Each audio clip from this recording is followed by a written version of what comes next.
So I saw a lot of people in Brazil. Oh, I saw a lot of people in Brazil, and I didn't get the memo. I didn't get the memo. That's crazy. So yeah, like all these people in Brazil, I'm like, huh? Digital footprint is a thing. I think people forget about that, Yeah. People being me. We have a responsibility of men to have a healthy discourse. So when you okay, you okay. Carry on. So you don't know who I am. We're trying to figure out who cooks the best plantain. First of all, you said it wrong. There we You go. said I it knew wrong. this was coming. It's plantain. Mountain plantain. So it's either between Niger and Jamaica. Were those the only two variations you've tried, though? I've tried Ghanaian. Ooh. Oh, I've got a spanner in the works, right? So I used to live in Canada, and in Canada there's a lot of like Central American, Latin American. There's a dish called mofongo. Oh, we spoke about this. Mofongo, you know mofongo? And they bash it down to the amazing. Like mofongo. I think it's either Puerto Rico or Dominican Republic. Dom Rep. And then also as well, they have in like Central America.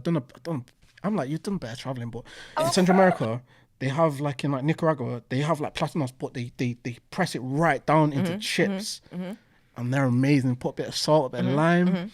So as much as I say Jamaica or Niger, honestly, it's a big world. Everyone eats platanos. That's a great point, because we failed to incorporate Viva la Vida. We forgot to incorporate good people. Because I think it's stem. You know, the Dominicans don't even claim Africa.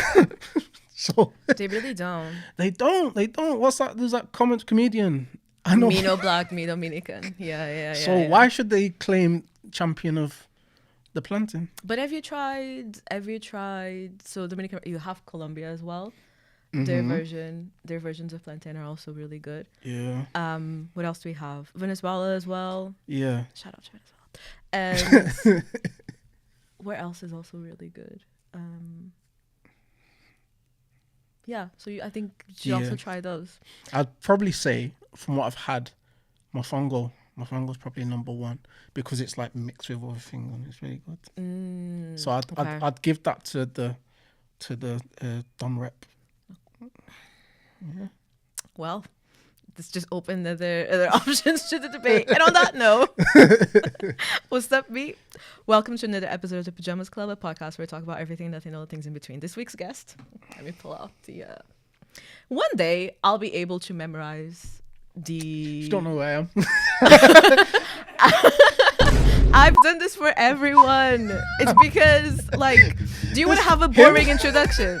No. You want to have a boring introduction? No, Is this what you want? Do you think? I'm loving this. So this week's guest is someone who knows his way around the mic. Not just talking into it, but living in it. We're talking about music roots, radio beginnings, and a creative comeback that feels a little bit like when your favorite artist drops a surprise album after going quiet for a while. You thought they were gone, but boom, new era. So this is someone who stepped back into creativity in 2024, launched his own podcast, started building platforms like What's on Your Mind, You Good Bro, and even pulled up to do a live show. That's crazy. He's traveled, he's created, he's returned to the mic with purpose. And today we're getting into the story behind the comeback. Please give it up for JD. Thank you. Woo! Thanks for having me. Are you happy with the introduction? Do you think it was worth that was grabbing my phone? You cooked. Okay, thank you. Thank you. I'm happy. Yeah. We like to start the podcast with something called bedtime thoughts. Okay. But because you're here, should we start with You're Good Bro? Remix. We should trademark it. Right. Yeah, you know what? I'm good. I've just come from a hike. I think I told you. So please tell the viewers about this. So I literally did a hike at 6 a.m. before the shoot. Came back, had a shower, jumped in an Uber, and I'm here. So you started a hike at 6 a.m. I left my house at 6 a.m. and then we drove to the Lake District, just me and two friends, and then did the hike. It's about 3.5 hours, and then drove back, had a shower, freshened up, and now here. Can I ask you a question? Actually, 2 questions. Okay. 3, technically. Was it windy? A little bit. Why are you doing this? Why am I doing this? It's called I promise, like, and health, well-being, you know. I'm actually training. This is a little exclusive for you. I'm training to do what's called the National Free Peak. So it's like the 3 biggest mountains in the UK. And I'm doing it with a men's hiking group, and they're raising money for Andy's Man Club. So I've probably done like 7 or 8 hikes this year. So it's something that, you know, was part of your Good Bro podcast. We actually were invited down to the Andy's Man Club like billboard shoot for Men's Mental Health Month back in November 2025. Shout out Heads who invited us down, Heads Creative. And I just thought, you know, it's also a good opportunity to do something. You know, I like to challenge myself, and it's raising awareness for something we believe in, you know, men's mental health. So, What did you say the initiative was called? Andy's Man Club's the Right. charity behind who we're raising money for. Oh, nice. Yeah. Okay, so you're doing this with a purpose. It's not just to be... Not just a stunt on the Adventure. gram. Just Right. I see. How many hikes are you planning on doing till the end of the year? well, Because you already have 7 this year. yeah. So I'm trying to do like at least 1 or 2 every other. So like 1 every other week or 2. You know, try to do at least 1 a week. But it's getting out there, hiking, weather, stuff like that. So yeah, I think it gives you like, I don't know if you feel this, but like I like to always keep my life interesting. So I like to, you know, try new things, do new things, and just, you know, because sometimes life can get monotonous, you know? Yeah. Life can get really monotonous. So I just like to do it. And it's also for a good cause as well. So Yeah. Okay. Period. Nice. Mhm. Well, the hike man.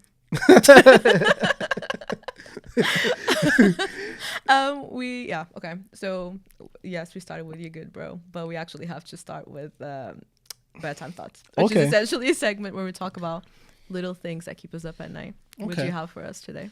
what do I have for you today? I got 2. Wow. So first one is brunch is overrated. I feel brunch is this whole sort of industry where it's all about, oh my God, let's go for brunch. Let's get like an avocado toast and stuff like that. What happened to full English? Do you have against avocados? Nothing against avocados. I like avocados. But I just feel like there's a whole industry of people who brunch because it's a fashionable thing to do. Fair.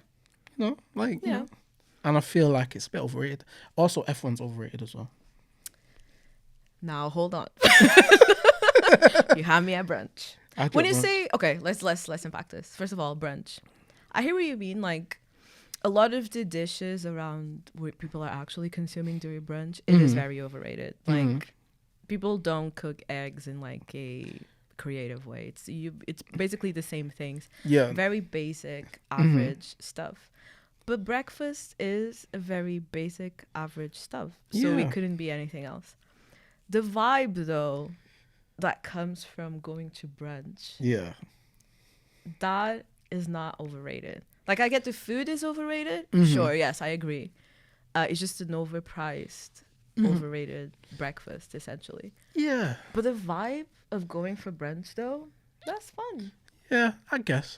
I don't get me wrong. I don't mind like bottomless brunch. You know what I mean? Bottomless brunch is good, but I think just there's a industry of brunch where like you get one small plate, you know, one sourdough, one avocado, and they go, that's £12.76, and you're like, huh?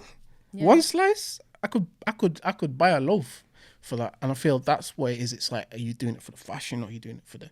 But if you're getting lit and you go into like a reggae brunch, R&B brunch, that's fine. It's just when it's like the, you know, the bourgeois places who are just like, or the hipster places which are like, oh, we'll give you a slice of toast, a bit of avocado, a bit of egg, put a bit of chili crisp, and we'll charge you £14.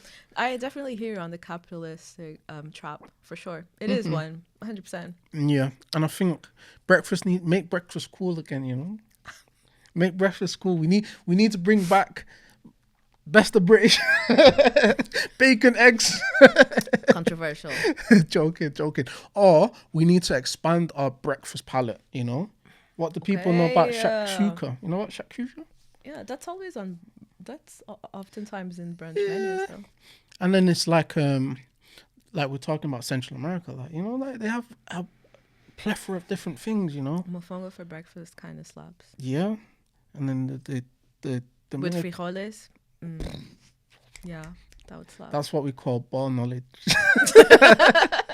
And the cheese as well, the Dominican cheese. It's like almost like they don't really have it over here. I don't. Sorry, that part I can skip. It's I'm okay without that part. Oh, what's it? What do they call the cheese? I forgot the name of it. It's similar. It's like fried cheese. You know the one I'm talking about? Yeah. Yeah, Brazil also has their own version. We have many types of cheese. No, the one that you always see, the cooked one, queijo coalho. Is that what it's called? Yeah. Yeah. You know what Brazil's good? The cheese bread in Brazil. Pão de queijo. Oh, Yeah. I've not had it in Brazil. I've not been to Brazil, but I had it before Yeah. in Portugal. That's funny. Let me thought his face. What do you have against F1? It's boring. It's overrated. I feel like it's the fashionable thing that everyone happens to be into. I think it all stems from the Netflix show. Have you seen the Netflix show? Drive to Survive? The Netflix show. No, I watched the movie with Brad Pitt. I haven't seen either of those, Yeah. and I like cars. You like cars? I do like cars. Okay. I don't understand why I like cars. I hate that I like it, but I do like cars. Yeah. It seems like you just have something against trends. You just dislike trends. No, do you know what it is? It's when you ask me the question, like, what keeps me up at night? I'm a deep thinker, so I can go left. But then I was like, let me keep this simple. Don't justify your choices. It's okay. You can have your opinions. That's fine. That's okay. Yeah, I just think like it's come out of nowhere that everyone's into F1, and I'm like, I got boys who have really been at F1 since high school, and now it's like a trend. How do you feel about podcasts as a trend? Because podcasts are a trend right now, and we benefit from that. We benefit from that. But the thing is, I can sense when someone's doing a podcast for the clout and when someone's really likes to chat. What makes a good podcast for you? What makes a good podcast? Authenticity. You know, you have a lot of hot takes, and you have a lot of banter, and you have a lot of fun with your guests, and you make them feel comfortable. It doesn't feel performative, and that's what podcasts are all about. Podcasts are all about. There's a natural skill to podcasting because it's like it's conversational, but it's not too informal, but it's a bit structured. Whereas a lot of people who are on podcasts, you can tell it's fast. Yeah. They're looking for like, you know, I can talk about it being a man, you know, we should confiscate mics from a lot of male podcasts because all they do is they look for clicks. And sometimes it's like if people buy into who you are, you know, people buy into Romy, people buy into other podcasters out there, that's the authenticity. You know, that's how you build a brand. It's like buying into the individual, not just looking for controversial things to say because, you know, digital footprint is a thing. I think people forget about that, you know, people being me. How would you describe You Good Bro to someone that has never came across your content in your podcast before? So You Good Bro, what I'd say is it's a podcast where we talk about like life, mental health, well-being, but we talk about it in a palatable way. We're not trying to be performative. We're not trying to be like, we're not experts, let's say. We just have an interest in these certain subjects. So we have, as you said, off mic, we talk about things like unconscious bias. We've talked about stuff about like topical things such as, we did a special for Black History Month last year, which again is tied into a lot of the political things which are going on in the UK. So we want to kind of keep it around like obviously mental health and stuff, but we do it in a way which is palatable to a lot of people. So a lot of people can relate to it, you know. It stemmed from like a bunch of us having conversations in the group chat. Honestly, we could just edit it up and just put it in a podcast because it was like voice notes between a lot of people. You know, saying we've got I'm part of like 3-4 groups where we were just voice noting, you know, through lockdown, everyone's going through stuff. and they'll be like, oh man, Boris Johnson, you know, and we just voice note between us, or someone's going through like a relationship or friendship issue or something like that, and we just give advice. And then one of my one of my best mates, Jamal, shout out Jamal, he's my co-host on You Good Bro. He works in TV, so he was like, oh, we should do a podcast, guys, we should do a podcast. And then one day I was doing like a work trip in in London, and I went to a studio and I met Robbie from Arsenal Fan TV. Long story, like I met my friend, like, yeah, he works for a company who sponsors him, and we met him, and he showed us around, and he was like, oh, I used to work a full-time job whilst I was doing this. And I was like saying to Jamal, you know what, we should just give this a go. And we ended up just buying the equipment, brainstorming when I got back to Manchester, and we started recording spring 2024, so we're coming on to 2 years now.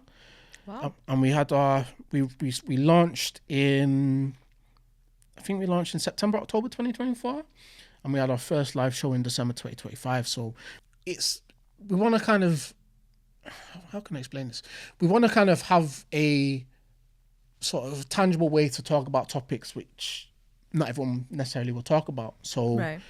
you know, political or things like, we've had episodes about what is free will. We've had episodes about things we discuss in a group chat, like the effects of social media or stuff like that. And we try to do it in a way which is everyone can understand, and we try not to, you know, and we've had specialist guests which have come on, such as we've had shout out Kwesi as well, who he specializes in therapy, especially in creatives. Yeah, it's really cool to see a black man being so vocal about mental health from a position where it's not toxic, it's not heavy loaded.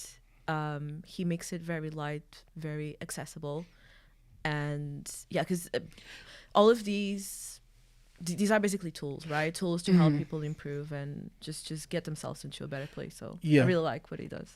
And I think Your Bro is also as well, we have a responsibility of men to have a healthy discourse. So when you okay? You okay? Carry on.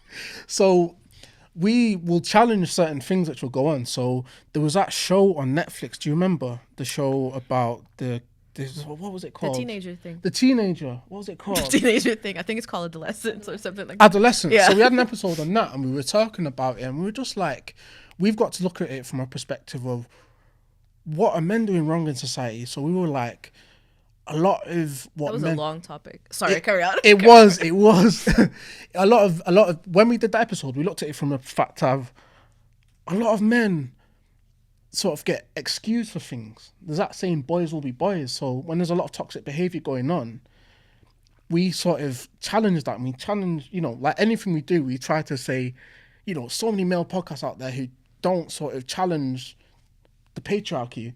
We need to sort of challenge back and go, what do we actually think? Because we represent you know, we want a healthy discourse. Our podcast isn't just for men, it's for everyone. We just happen to be men. And that's it. And we try to have, you know, open conversations about it to make sure, you know, we get our points across and we're fair and we're not sort of, you know, like you say, unconscious bias and stuff like that. Yeah. Because I think it's very important, and, you know, especially being black men, that there is a healthy space. I mean, that's what we're trying to do.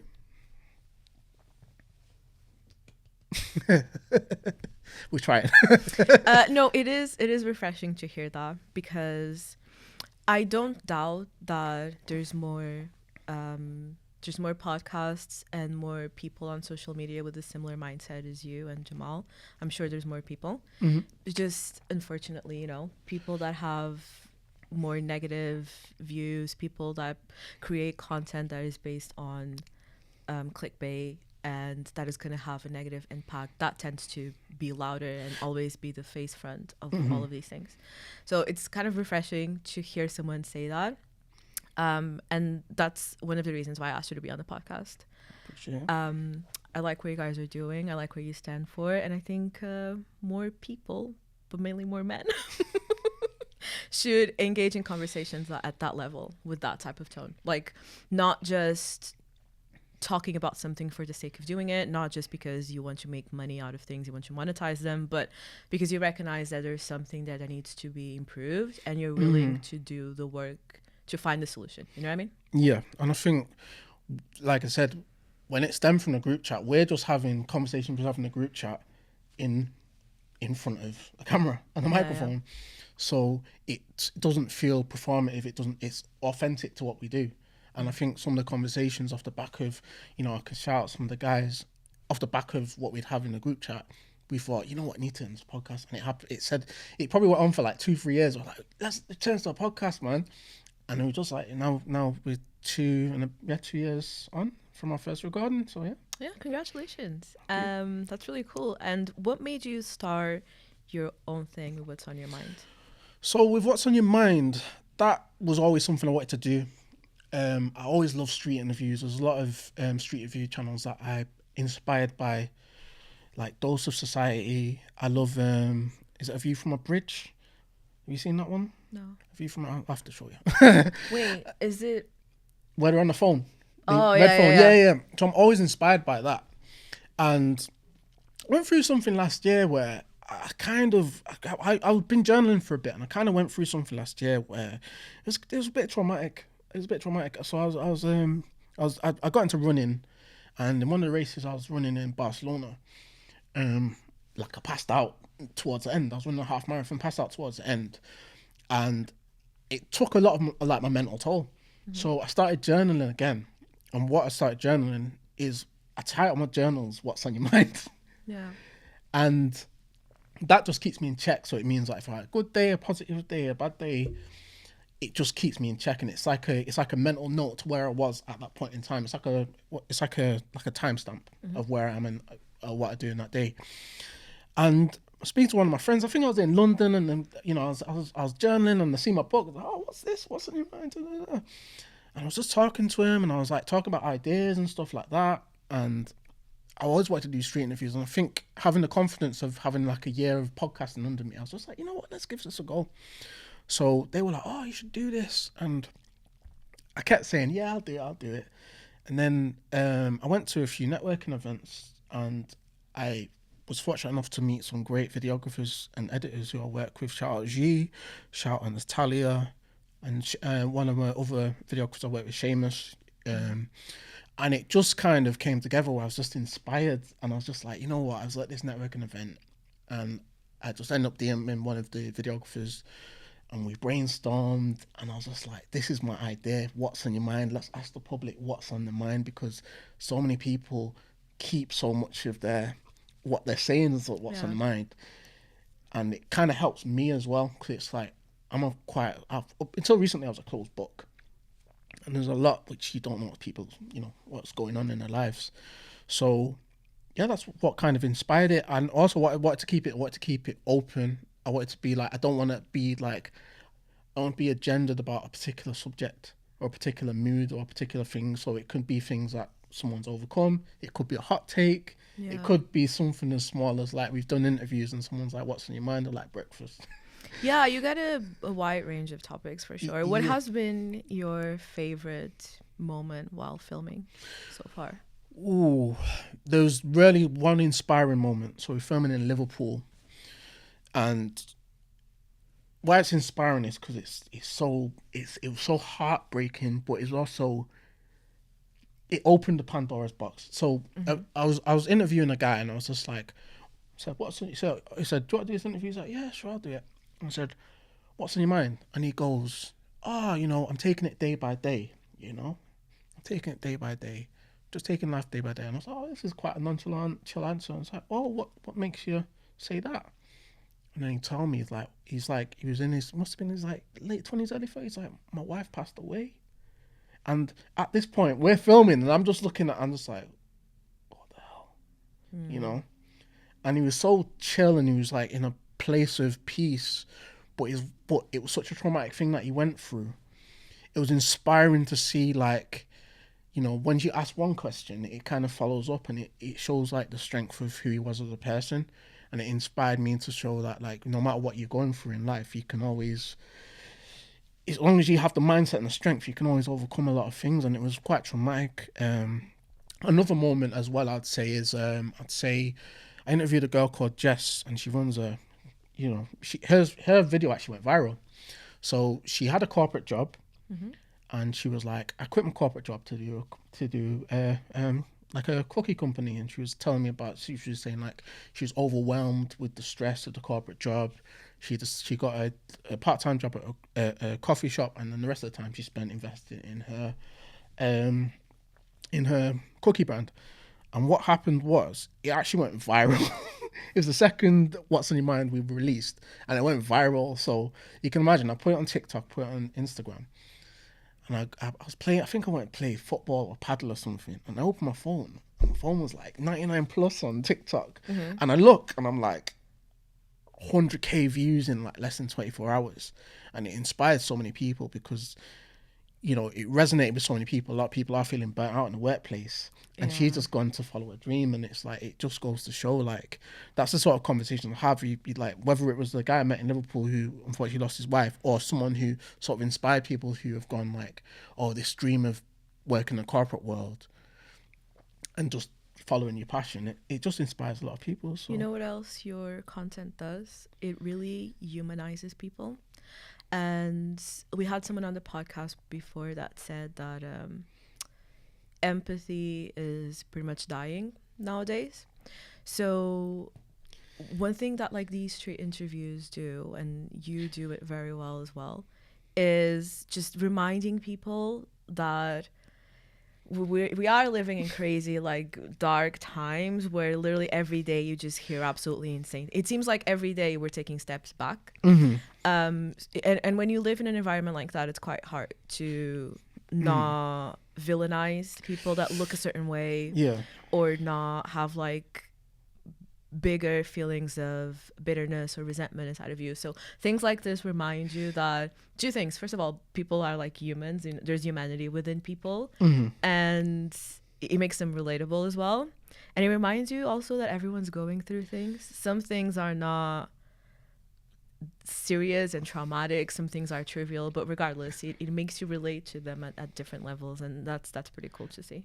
Thank you. I think as well, I like, people don't talk anymore. The reason I like podcasting, the reason I like doing street interviews, is because people don't talk anymore. Like, everything is through, what's the word? Everything is always through the phone. And obviously, you mean people don't talk like face to face? Yeah. Okay. Like, I get so much more from speaking to people face to face or having conversations, because you can only see a snapshot through the internet. And when you actually speak to people, you're like, oh, cool, Like, another one, I'll give you an example. I did an interview in Liverpool, and a guy just got married. And then I met another person, and they just celebrating their 30th birthday. And they're like, oh, my friends mean this much to me, and the friends means that much to me. And it's like, that joy that they had, both those groups, was kind of like, it's not always represented. So that's why What's on Your Mind is a balanced view of the world. Like, everything, for all the negativity in the world, there's always someone celebrating, and there's someone who's sort of overcoming something. There's always someone that's the way of the world. It's yin and yang, and that's what. Sorry, because I'm just thinking about this. Go on. Have you ever cut anything, or have you ever like interviewed someone and you were like, I can't post this. This is crazy. There has been. Okay. I won't say what, but you know what? There's been a few. So again, when I was in Liverpool, it was on the weekend. What's going on in Liverpool, guys? Huh? But yeah, sorry, carry on. I shoot in Liverpool. I got a London shoot coming soon, so if you want to get involved.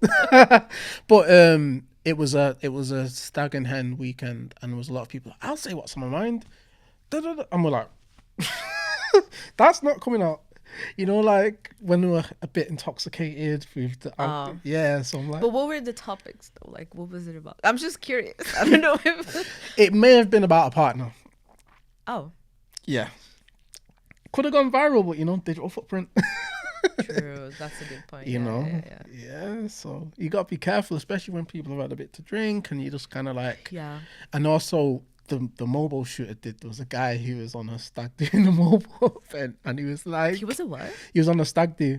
Oh. And he was walking past the where I was filming for the mobile event, and he was just like, I'll say what's on my mind, and I was just like. Maybe don't. Maybe don't I've got yeah.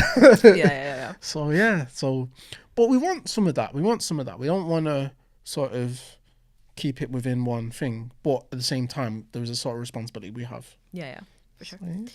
One final question. So, what's in store for the future for what's on your mind? What What's do in you want to do store? Well, we did the collab with Mellophile and Adele related to the Mobile Fringe. I've got a shoot planned in collaboration with a brand in London. I've got another idea, but the thing with me is when I have an idea, I sometimes don't like to release it just in case it don't happen. with? Yeah, of course. But there's been a lot of people who've requested to be anonymous on what's on your mind. So there's an idea I got around, maybe writing it down and someone reading it and then passing it on. That's really cool, yeah. But don't steal my idea. Don't steal the idea. Pajama Club Anonymous. Oh, that was directed at me. No, I'm specifically. joking. I'm Oh, joking. It wasn't okay. directed at you. I'm gonna go on Instagram and it's like, what? I know you. What you steal my idea for? Fair enough. Before we end the episodes, we like to ask our guests to commit to a goal on camera with the time frame. So it has to be something that you want to achieve by the end of this year. It doesn't have to be related to like work. It can be just a personal thing. We had people say things like, this year I want to celebrate my birthday, I want to travel alone. And then there's obviously people that speak about work and things that they want to achieve. So what goal do you want to commit on camera? Wait, what goal do you want to commit to on camera? What goal do I want to commit to on camera? Relax a little more. I think I'm very hyper focused on whatever I do. Stop. It needs to be a tangible action. Oh, it needs with a time frame where it's like I want to do this by this date. So I saw a lot of people in Brazil. Oh, I saw a lot of people in Brazil, and I didn't get the memo. That's crazy. So yeah, like all these people in Brazil, I'm like, huh, what? So my aim is, I would love to go to Carnival. It's like my bucket list. Either Carnival or New Year. So hopefully, God willing, I'd hopefully be at Carnival next year or New Year 2026. Okay. God willing. I love how you just said, screw your instructions. But I like that, so I'm going to let it pass.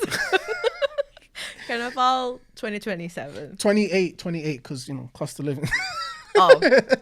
So you really said, I'm not going to listen to your instructions. But that's fine. I'm going to let it slide. Anything you want to plug before we go? Yeah, check out my stuff. So I'm on What's On Your Mind, which is What's On Your MND on Instagram, and then Your Good Bro podcast on Instagram as well, on Spotify. Do check out my stuff. We got, at the time of this recording, we got 76 episodes on Your Good Bro, and then What's On Your Mind, we've got like 48 videos out with many more to come. If anyone wants to collab on anything, you haven't made your debut on What's On Your Mind yet, so I'm expecting a little, Can I say something really quick? Go on. I tried to do it, but just didn't work. Yeah. Because the days that you're right. recording, I'm recording. So it's tough Okay. to make it. But I was also thinking, like, what am I going to talk about? Because we were having a conversation about this. I can't talk about trivial things. Like, every single time that we're having conversations, for example, we just make it so deep. Yeah, but that's the beauty of your podcast as well. Sometimes you'll make a joke, and then it's also like you'll talk about deep stuff as well. But I want to bring, I don't know, I want to bring a different vibe to your... But anyway, sorry, this is your time. What's to on plug your things. mind? What's on your mind? We don't have time. We have literally 2 minutes. Anything else that you want to plug? Just thank you. Thanks for supporting. Thanks for having me on here. It's a pleasure. Big fan of the podcast as well. Thank you. I love the setup, the sort of idea of it. Feel relaxed, and yeah, thank you. Thank you so much for coming. This was good. I really enjoyed this, and I will listen to more of your episodes as well. Thank you so much for watching and listening to another episode of Pyjamas Club. Shout out to all the people watching our videos on YouTube. I had a look at the languages translated and stuff like that. There's people translating things to Korean. Mm-hmm. Like 30% of our views are in Korea. I have no idea why. But shout out to you people. 감사합니다. What else do I know in Korean? 안녕하세요. 저는 감입니다. Cool. Thank you so much for coming to the podcast. It was lovely having you. Thank you. Woo.